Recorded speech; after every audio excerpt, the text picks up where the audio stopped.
Hello everyone, how's it going? So, episode 4 of The Boys is now available. I'm really sweaty and my computer is on overdrive because it's super hot today. But yeah, The Boys, Department of Dirty Tricks. I like this episode a lot. Like, there are some cliche elements to it, like what I had issues with the first 3 episodes, but I think this is actually the best episode of the current season. Granted, we won't get the full season for a while, but from what I've seen, it really showcases why Homelander is the way he is. We get a first look at the scientists in the rooms that were only shown in flashbacks, the trauma, the nightmares, and it really builds up to this. He comes down, the cameras are knocked off, like they're prepared for like some sort of security operation or mercenary force to steal whatever they're doing there, and Homelander just comes with a Carvel cake and he's just there. And you can see from the look in their faces, they know what is about to happen. They know that their life is about to end, and they're just trying to play nice. And over the episode, he just tortures and completely cripples these people, murdering them eventually. And I think this is an episode that really highlights why Homelander is the way he is. These are the scientists that raised him, that treated him like a guinea pig. And one of the parallels I would run with this episode is X-Men First Class with Magneto when he was hunting down the people who made him the way he is. He's Frankenstein's monster and he's looking for his creators.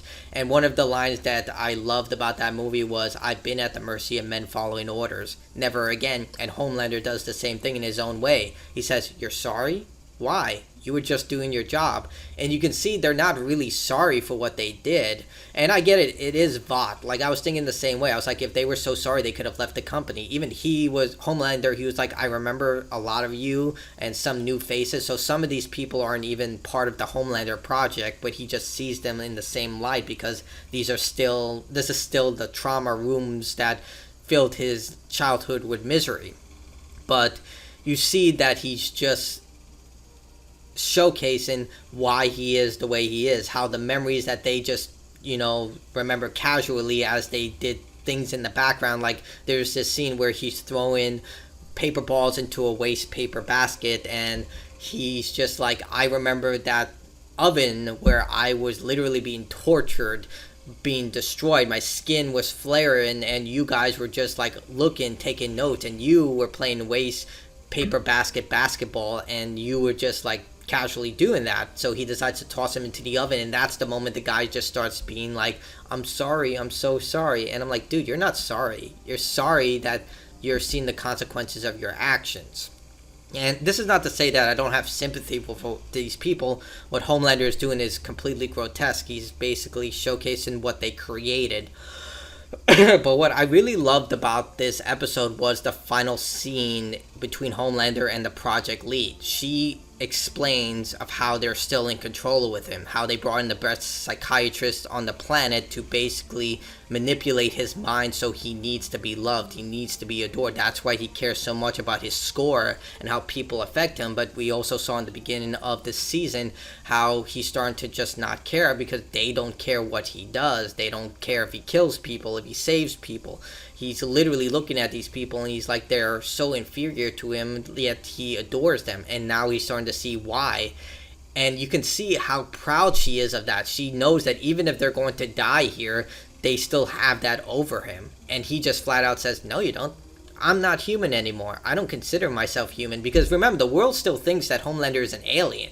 These are like the very few people who know that he's not an alien. I'm not even sure if like the 7 even know that he's alien. I know Noir knew, but I don't know if the rest of the team knows that he's manufactured. But he just considers himself an alien at this time, and he even says it to the Project League about how he's going to raise his son like this, how he's going to raise him to not care about human life and just be like, "Yeah, I'm better than them." And you can see the look in her face of how that immediate line is delivered. They lost control. Like, the actor did such a fantastic job. Don't get me wrong, Anthony Starr really sold this entire episode. He is clearly the takeaway, and it's not just because of the graphic nature of it. It is literally just because of how systematically he wants to deconstruct how they just turned him into this thing, and here he is back, Frankenstein's monster, to kill his creators. And of course, there is another another story run in parallel between Starlight and Firecracker. And to me, this is the same issues I had with the other 3 episodes. It's very manufactured. She puts a stage up right across from Starlight's HQ. And if you have 2 brain cells, you knew exactly what was going to happen. She was going to use sensitive information in order to create a public appearance of Starlight not being this pure figure, because that's all she has left. Like, everyone thinking that she is a savior, she's the better option. And like I said, I saw it coming from a mile away. I knew what she was going to do. There is one shocking element that I did not see coming. I did know the shocking elements were coming, but there's one thing that kind of happened and they dismiss it like nothing. I don't want to say what it is for the sake of like too much spoilers, but it just seems that it's something that was dismissed way too quickly.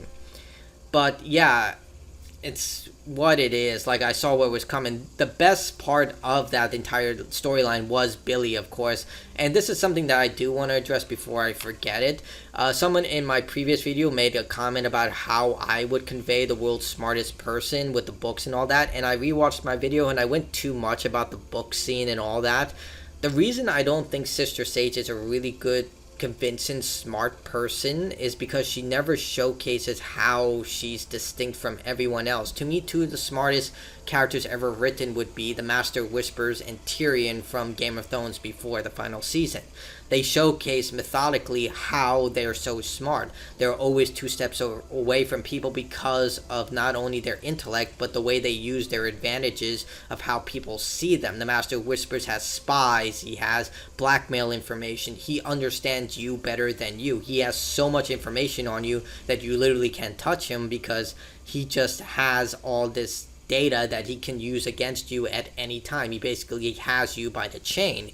And Tyrion uses his political position, not to mention being a dwarf, to gain an advantage of other people. They see him as like this type of disfigured figure. They don't take him seriously. They treat him like garbage until finally he uses that in order to gain leverage on people and use that to his advantage. He understands he's not a warrior. He can't fight, but he also understands he can get other people to fight for him based on the advantages he has. He can give favors, he can give blackmail information, he can do a lot of stuff, and it's conveyed throughout the entire series of why this guy has been alive for so long, because he knows how to play the game.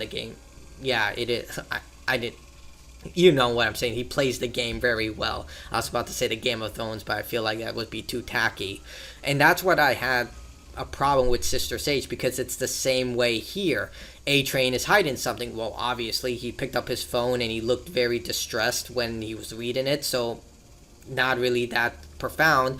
The Firecracker stage and everything happening there, that's literally like YouTube drama that happens almost every other month, where people dig up sensitive information about one another and then flame war each other into the ground. I mean, it's happening right now with XQC and Ninja between another popular streamer, not to mention Kick and all that streaming controversy. So it happens a lot within the influencer space, so I feel like it's just a repeat of someone watching that stuff and using it within that world. It's the same issue I've had with The Boys after season 2 or season 1, where it was less about what if superheroes existed in the world and more like of what our world would be like if superheroes existed, like our modern time.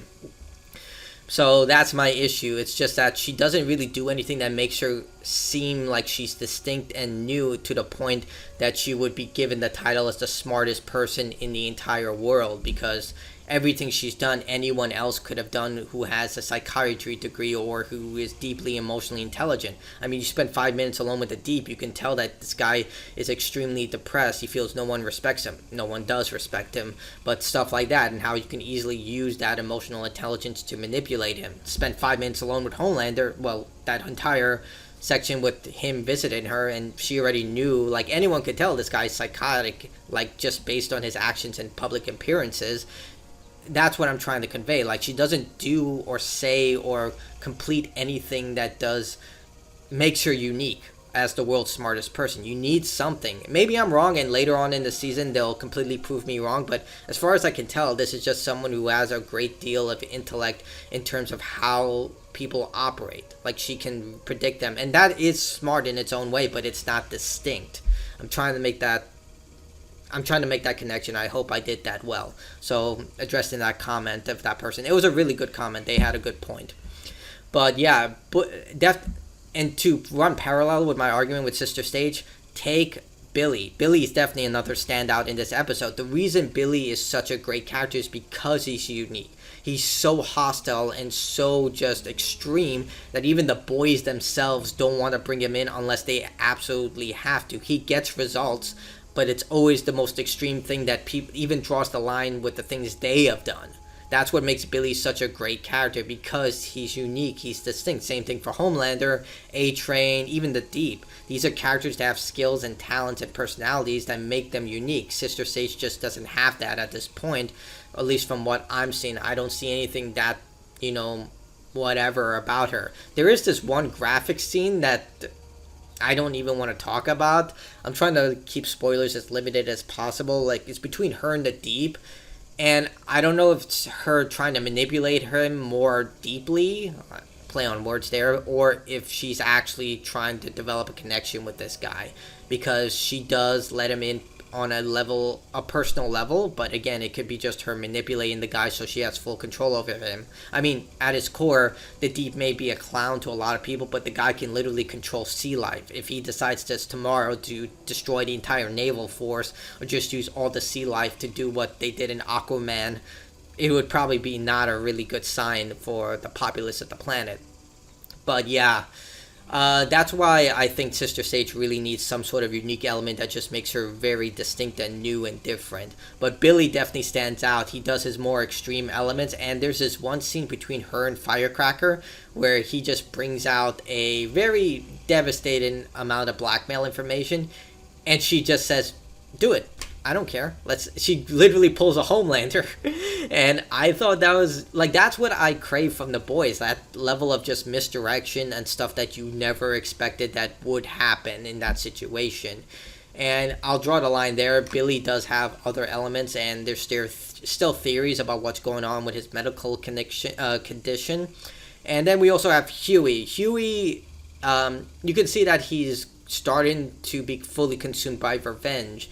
You can see that he doesn't want to turn into Billy. Like, he's literally, like, I would say, one step away from becoming him. There's this violent, graphic scene where he kills someone out of self-defense, but you can see from his face, instead of that very scared and confused or very sorry and empathetic look, he's just filled with rage. Like the way he was looking at Homelander when he was talking about Starlight when they were in that fake relationship. It's really good in how they convey how he doesn't want to turn into Billy, like how Billy is consumed by revenge and how he's consumed about what he wants to do to Homelander, and he doesn't want to do the same. A-Train is there and trying to be a better person despite everything he's ever done. He's trying to connect with his family. He's trying to be better, and you can see he's genuinely trying to be better. If you take everything that happened at season 3 and 4 and put it together, you can see he's trying to change. Yes, he can never fix about all the horrible things he did, what he did to Robin, what he did to Popclaw, but he's trying. He's genuinely trying to be a better person, even though he doesn't make the best decisions. But I would say that Huey and A-Train's relationship has come full circle, and I feel like they're starting to not even just forgive each other, in a way, but also just become friends, I guess. Or I don't know, like, it seems like it's not that he will ever forgive him for what he did. It's more like he's going to let go of the rage he feels towards him, because at the end of the day, it's just going to turn him into Billy. But overall, this is definitely my favorite episode. I really think Anthony Starr deserves an award for his entire performance here. It's absolutely amazing. But yeah, I got the episode title mixed. I don't know if I said Department of Dirty Tricks. It's Wisdom of the Ages. It just came to my head. I'm just like, why? It came to R in my head. Did I say something wrong? It's Wisdom of the Ages. But yeah, go watch it. Really good episode. Hopefully they can keep the momentum with Homelander, and I'm really excited to see what he's going to do next, and I'm really excited to see how Billy comes out of all of this. As for Starlight and Firecracker, not really sure how they're going to move forward with that. Maybe I'm wrong, and maybe it'll lead to something much more distinct and new. But overall, it just seems like a episode of Flame Wars in OG YouTube. I don't know. Tell me what you think in the comments below. Love to hear what you say. Bye.